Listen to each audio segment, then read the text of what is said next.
After an event in Sunset Park, Brooklyn. Mayor, do voters need to worry you had a corrupt relationship with Mr. Rechnitz? Any comment at all, sir? The mayor ignored me and other reporters asking about testimony from Jona Rechnitz, a de Blasio donor who's a star witness in the corruption trial of former Correction Union Chief Norman Seabrook.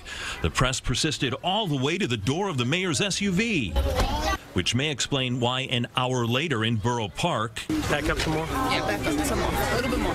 security kept pushing cameras back. And then personnel from the mayor's office blocked our view as he arrived for another event. Mayor, when are you going to take questions on this Rechnitz situation? We're not taking questions now. Rechnitz testified he raised big bucks for the de Blasio campaign, and it got him access and favors. Front page news in the tabloids, which de Blasio allies claim not to have read. He had the mayor on speed dial, and the mayor took his calls. I didn't read the stories. I didn't follow the trial. I will be sure to read about it over the weekend, and I'll get back to you if you'd like.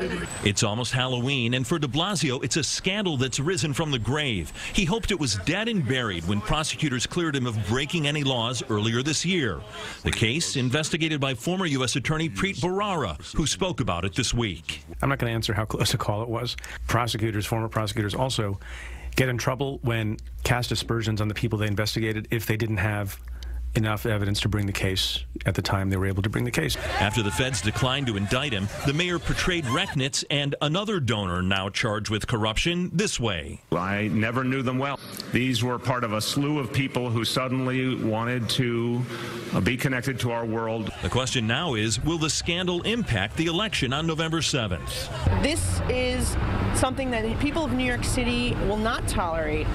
We deserve better. We don't want a city hall that has a for sale sign on it. De Blasio visited him in his office. I mean, and then the mayor goes, well, I don't really know who he is. I might have met him. He's a liar, and I'll call him a liar on November 1st at that next debate. We know where we live. It's a heavily Democratic city. It could taint his run a bit, but I think it comes at a little late in the game to change the outcome. Still, it is not a good look.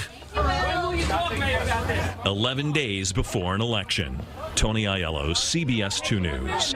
A spokesman for the mayor called Rechnitz a liar who suffers from grand delusions. Rechnitz pleaded guilty to making improper campaign donations and has been cooperating with federal prosecutors on numerous corruption cases.